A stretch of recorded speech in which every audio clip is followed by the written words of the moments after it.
Fala, gurizada, tudo certo? Muito boa tarde. Tempo querendo chover, ó. Pra lá tá chovendo já. Pra cá tá querendo chover. Pra lá tá chovendo. Pra cá tá chovendo. Nós estávamos colhendo umas parcelas aqui no campo experimental. E acabamos que tivemos que abandonar a colheita porque choveu aqui, deu uma garoa e daí com umidade é muito ruim de colher, né? Mas não é esse o assunto, na verdade, do vídeo de hoje. Vocês devem ter visto já no título aí. Hoje vamos falar um pouquinho sobre ferrugem, tá? O pessoal que está entrando na agronomia, ou que tem interesse no assunto, é técnico agrícola, aí, alguma coisa do tipo. A doença da soja que a gente mais fala, que mais ouve falar pelo menos, ainda é a ferrugem asiática da soja, tá? Eu não sou especialista em patologia. Existem diferentes raças de ferrugem. E quem tiver interesse pode dar uma pesquisada na internet, tem bastante informação sobre. Mas a ferrugem, no modo geral, ela ataca a soja na fase reprodutiva principalmente. Ou seja, depois do florescimento, quando a planta começa a emitir as vagens, é que começa a aparecer a ferrugem com maior pressão nas lavouras, tá? E hoje aqui eu quero mostrar para vocês um pouquinho das diferenças de intensidade de ataque que a gente tem, tá? Tem bastante gente que se pergunta, até eu já me perguntei muito, sobre o uso do fungicida, até quando que é interessante usar, quando que não é. E quando a gente vê uma lavoura com um ataque severo de ferrugem, a gente percebe o porquê que é importante fazer o uso dos fungicidas para evitar ao máximo a entrada desse tipo de patógeno nas nossas lavouras, tá? Por que a ferrugem ela é tão danosa assim? Por que a gente comenta tanto e por que a gente busca ao máximo evitar o aparecimento da ferrugem nas nossas lavouras, né? A ferrugem ela acaba se desenvolvendo, ela é um fungo biotrófico, ou seja, só se desenvolve enquanto a planta está viva, enquanto o tecido vegetal está vivo. E o problema disso é que o fungo, o esporo, na verdade chega, vamos dizer que ele pousa em cima da folha, ele germina, começa o seu desenvolvimento e acaba que o desenvolvimento dele é muito rápido. Ele se prolifera de uma forma muito rápida nas nossas lavouras. E ele sobrevive basicamente no tecido foliar. E a folha da planta ela é muito importante porque é a folha que faz a fotossíntese, desenvolve todo o processo da fotossíntese e traz energia para a planta, de um modo bem grosseiro, tá? Quando o fungo ele se desenvolve no tecido vegetal, no tecido da folha, acaba necrosando, acaba que a folha vai perdendo a sua função e devido à drástica severidade do ataque, essa folha ela acaba entrando no processo de abscisão, cai e a planta começa a perder a área foliar. Se a planta está perdendo área foliar, a capacidade de absorver luz, de transpirar, todo o efeito fisiológico, digamos assim, na planta vai sendo comprometido, né? E a planta vai enfraquecendo, vai perdendo toda a capacidade que ela tem de se desenvolver.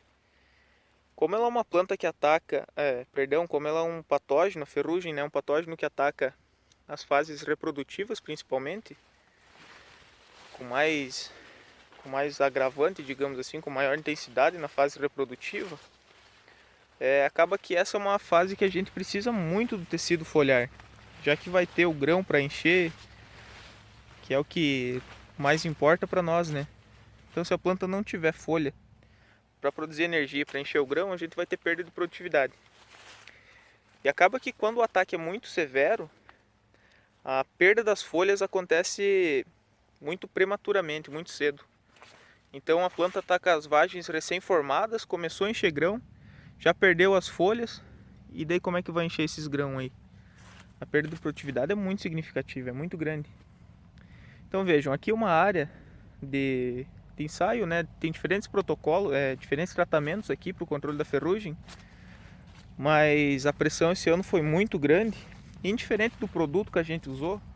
Mas vejam, a câmera aqui, mas percebam o quão severo está o ataque de ferrugem aqui, tá? Essas folhas amareladas que a gente consegue perceber aí no meio, é tudo ferrugem, tá? Deixa eu ver se o celular consegue focar pra gente ver uma folha um pouquinho mais de perto aqui. Todas essas marcas que a gente consegue ver aí é tudo ferrugem, tá? Tudo isso aqui é ferrugem. Olha como é que fica o aspecto da folha. Essa parte amarela aqui já perdeu toda a atividade fotossintética dela, só essa partezinha verde aí que tá tendo atividade. Isso aí é insuficiente para encher o grão dessas plantas aqui, tá? Tem um ataque bem severo aqui, mas a gente percebe, ó, as folhas ainda estão verdes aqui por cima. Esse terço final ainda tá verde. Essa planta tá conseguindo se desenvolver, né? Agora vamos passar aqui pro lado, onde não é ensaio.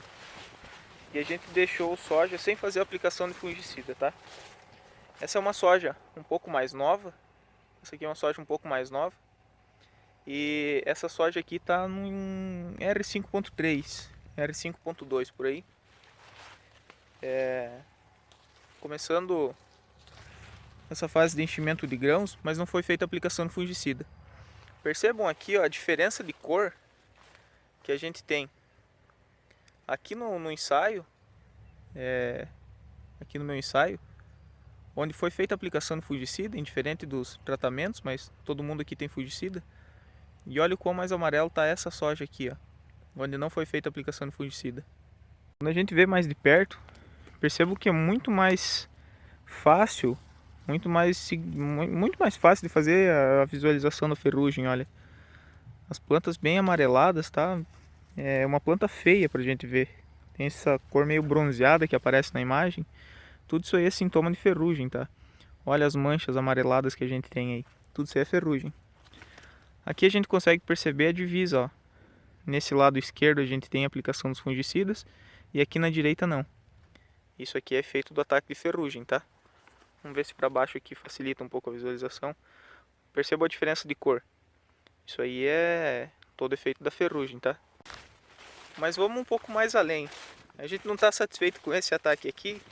Vamos ver o que acontece quando a soja fica um pouco mais velha e a ferrugem estava no campo. É muito difícil fazer o controle da ferrugem depois que ela entra. Ainda mais com um clima como esse nosso. Tá chovendo pra caramba, aí abre o sol forte, sol quente. Ela consegue esporular, ela consegue proliferar muito mais rápido. E para fazer o controle é muito difícil. Tipo, uma situação dessa aqui, não tem como mais reverter isso aqui, já foi pro pau. Por isso que é importante fazer um controle um pouco mais preventivo, um controle mais antecipado da ferrugem, tá? Aqui do lado de baixo a gente tem uma soja que é um pouco mais velha e que também não foi feita a aplicação de fungicida, pra gente poder dar uma olhada como que fica o efeito, do ataque da ferrugem na soja um pouco mais velha, tá? São dois cenários muito diferentes agora que vocês vão ver. Aqui do lado de cima, onde está verde, ainda tem folha aqui, é aquela área que tinha o ataque de ferrugem, mas que não tinha sido feita a aplicação de fungicida. E aqui do lado de baixo é uma soja um pouco mais velha, que também não foi feita a aplicação de fungicida e teve ataque de ferrugem. Percebam aquela situação que eu comentei sobre a desfolha, a perda das folhas da planta. Aqui a planta já não tem mais folha nenhuma, já foi tudo pro pau. Essas aqui são folhas que foram atacadas pela ferrugem, ó. São folhas atacadas pela ferrugem que acabou perdendo completamente a função. Aí a soja não terminou de encher grão ainda, o grão não está completamente cheio, e essa falta do enchimento de grão é o que vai fazer a perda da produtividade, basicamente. Percebam aqui, ó, a diferença da soja. Por mais que essa aqui seja uma soja um pouco mais nova do que essa, mas se aqui não for feito o controle da ferrugem, não entrar com algum tipo de fungicida aqui, a situação vai se repetir, vai ficar a mesma coisa. Então assim, galera, tomar cuidado quando for fazer, quando estiver trabalhando com ferrugem, quando for fazer uma recomendação. No caso da ferrugem, é melhor prevenir do que remediar, tá? Pelo menos isso é uma discussão que a gente tem, pra gente perceber o quão importante é fazer o uso de fungicida. Aqui, só para vocês terem uma ideia, esse aqui é um protocolo também, que foi feito um ensaio para ferrugem. Indiferente dos tratamentos que nós colocamos aqui, dos produtos, mas percebam a diferença. Dessa primeira parcela, essa aqui é uma testemunha que não foi aplicada nenhum tipo de fungicida. E ali atrás, onde está mais verde, é uma parcela que foi aplicado fungicida. Vou passar ali e mostrar para vocês. A aplicação do fungicida é indispensável quando a gente está falando em soja, tá? Não tem como a gente fazer cultivo da soja no sistema de produção convencional aqui sem fazer o uso de fungicida. É quase que impossível, cara. Quero pegar aqui onde tem uma divisa legal para mostrar para vocês. Aqui. Essa parcela do lado de cima é uma testemunha que não foi feita a aplicação de fungicida. E aqui do lado de baixo foi feita a aplicação de fungicida. Percebam a diferença que tem. A quantidade de desfolha que aconteceu nessa parcela aqui testemunha e aqui embaixo. Então o fungicida ele tem um efeito muito interessante, muito significativo, tá? Mais uma vez, indiferente do produto que for usar, mas tomem cuidado, galera, para fazer um intervalo de aplicação correto. Quando tem uma condição de clima muito favorável, diminui o intervalo de aplicação para evitar ao máximo uma infestação da ferrugem nas lavouras de vocês. Que depois que estiver infestada, não tem mais remédio não, vai ser pau na certa da tua lavoura. Beleza, galera? Hoje é só para o pessoal poder conhecer, ver os efeitos que a ferrugem traz para a lavoura. Mais uma vez aqui, hoje um vídeo para mostrar para vocês um pouquinho sobre a ferrugem, o efeito que ela causa na lavoura e como que a gente consegue ter ideia do que acontece aqui. Então fica a dica aí, tomem cuidado, procurem um engenheiro agrônomo para que ele passe as recomendações de uma melhor estratégia para controle e para evitar a infestação da ferrugem nas lavouras. Os prejuízos podem ser muito grandes, mas quando o manejo é bem feito, o manejo é adequado para o clima, para a região e tudo mais, a gente consegue ter boas produtividades e conviver com esse patógeno aí de uma forma um pouco mais tranquila. Beleza, galera? Forte abraço e até a próxima. Tchau!